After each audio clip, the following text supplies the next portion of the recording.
Good morning. Araw po ng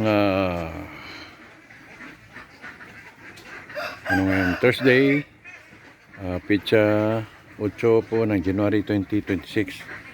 So nandito naman po tayo sa ating munting farm na ating pinagkakaabalan araw-araw, gabi. So unang araw po ng kanilang paglabas dito sa kanilang kulungan, kung saan nilagyan natin sila ng kanilang papaliguan, no? Ginawan po natin sila ng paliguan. So yan po yung ginawa kong daan na magmula dito dito palabas na po sila doon. Nakikita niyo siguro guys na nandoon sila, no? So yan po yung kanilang daan papunta doon sa kanilang papaliguan. So diyan po sa nakikita ninyo, mayroon pong mga itik din dyan na ating iniwalay rin, babae at saka lalaki. So dalawang kulungan po sila, pangatlo po yung nasa mga lahat male na tama na po doon sa ayon sa sabi nila na tamang tama na kanilang lalaki. So yan po sila, papasadaan po natin guys. Unang araw po ng labas nila sa kanilang kulungan. Ayun na yung kanilang paliguan, yan po sila guys. So nandiyan na sila sa kanilang papaliguan. So ikutan po natin. Nandito po sa labi ng ating mga manok, no? So diyan po nakikita nyo guys, diyan po yung isa ring kulungan natin ng tubig. Ay, naligo na, oh. So ikutan natin sila. Ayun, tumakbo doon. Nandun naman sila. Ayun, umiyak naiwan kasi naliligo siya. So balikan po natin guys para makabalik po sila dito. Ayun, oh. Uy, na-stress kayo. Balik na kayo, balik.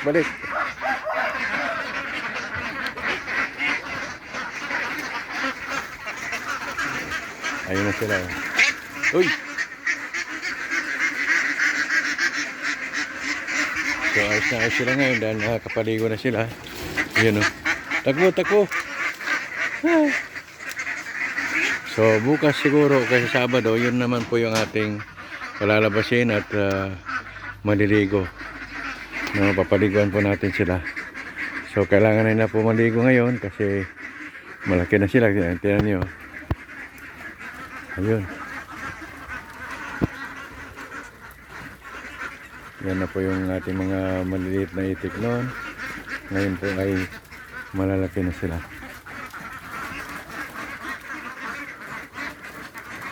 So dyan po, maraming salamat and see you po sa next na mga video natin.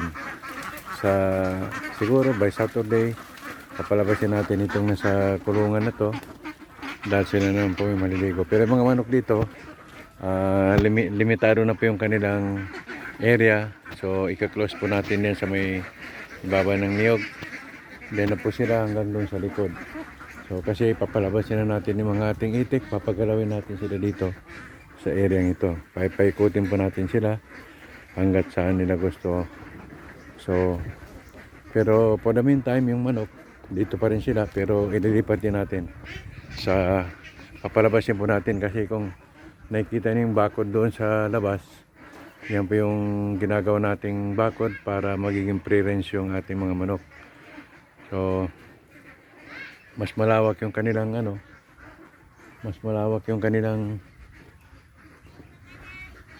may papar. Sandali ha, kukunin natin yung papar doon. Ano po ng niyog na binigay nitong bata na to, anak nung nagbantay po dito sa lupa. Ano yung papar? Ingay talo sa niya itika kasi pwede pa naman sila kumain ng anong naniyog dahil hindi pa naman sila nangingitlog. Ingapay ka sulam. Ito po, yan po, bibigyan natin sa kanila doon. So happy na po sila dahil naligo na, oh.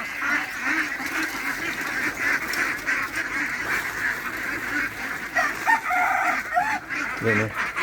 Naligo na po sila. Yeah. Syukuran na siya. Yan. Syukuran na.